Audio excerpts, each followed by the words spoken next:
Алматы облысы Қапшағай қаласының әкімдігіне қарайтын Кербұлақ ауылынан 4 күннен бері маза кетті. 7 қыркүйек күні шағын ауылда оқ атылып, мемлекеттік нөмірі жоқ 17 көлік келіп, ауыл адамдарына сес көрсеткен. 2 адам жарақат алған. Оқиға болған күні әйел адамдар осы жайтқа себепші болуы мүмкін. Ауыл азаматының үйіне барып, анасынан өз балаларын тауып беруін талап еткен. Ал бүгін кербұлақтықтар ауылдағы ағайынды азаматтардың бұл алғашқы қоқан лоқысы емес, бірнеше жылдан бері қайталанып келе жатқан жағдай деп сұхбат берді. Олар 4 күннен бері кінәлілерді қамауға алмай отырған полицияға наразы. Түскі сағат 1-де соғыс басталып, 4-тің кезінде оқ атылыпты. Бұл кадрлар 7 қыркүйектің кешінде түсірілген. Жергілікті тұрғындар ауылдарына нөмірсіз кірген көліктерді санап тұр. Кербұлақ ауылы тұрғындардың айтуынша нөмірі де, өздерінің кім екені де белгісіз адамдар ауылдарына келіп оқ атқан. Дәл қасында болмағандықтан кімнің жарақат алған, алмағанын көре алмадық. Бірақ мемлекеттік нөмірін әдейі шешіп алынған көліктер қаптап кетті дейді. Нөмірдің бәрін шешіп тастаған. 17 машинды санадым, именно өзім. 17 машинды. Сөйді машин бітіп, ар жағына барса 40-50 балалар топырласып жиналып.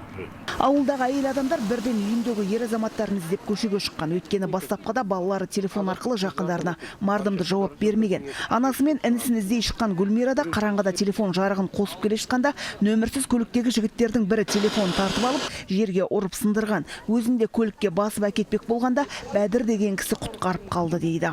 Өзім күшім келмегеннен кейін құтқарыңдар деп, мама деп айғайлай бастадым. Сол 5-6 айғайлаған кезде барып әйелдердің бәрі жүгіріп маған келді. Балам жұмыста жүрді. Сол жұмыстан классының балдары шақырған, тез жет. Бізді өлтіріп жатыр, біз шығамыз жекпе-жекке.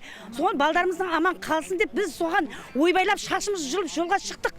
Тұрғындардың сөзінше бұл оқиғаға мына құрылысы енді басталған спорт нысаны себеп болған. Ауылдағы ағайынды азаматтар осы спорт алаңы үшін қаражат жинаймыз деген бастаманың артын бопсалауға ұластырып жіберді. Және мұндай салық салу бірнеше жылға созылып келеді дейді. Шықпағанда сол Ақжол өлетін еді.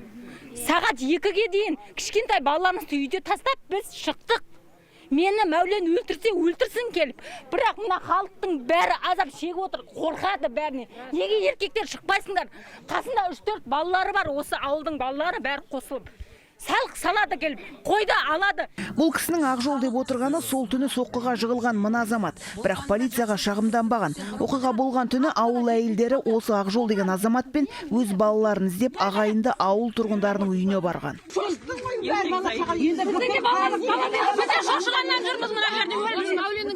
Бір кішкентай жаңа спорт зал салдық. Бәрімізде соған бір ойымызды болса да береміз оған. Неге бермейміз? Бір ауылдансыздар өздеріңізде.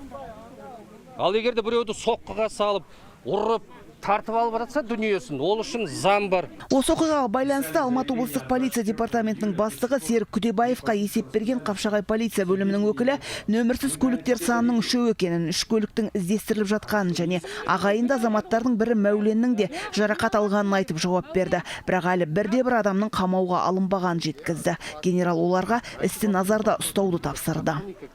Ирина Саветжанқызы, Самал Қабышева, Думан Сүлейменов, Информ бюро, Алматы облысы.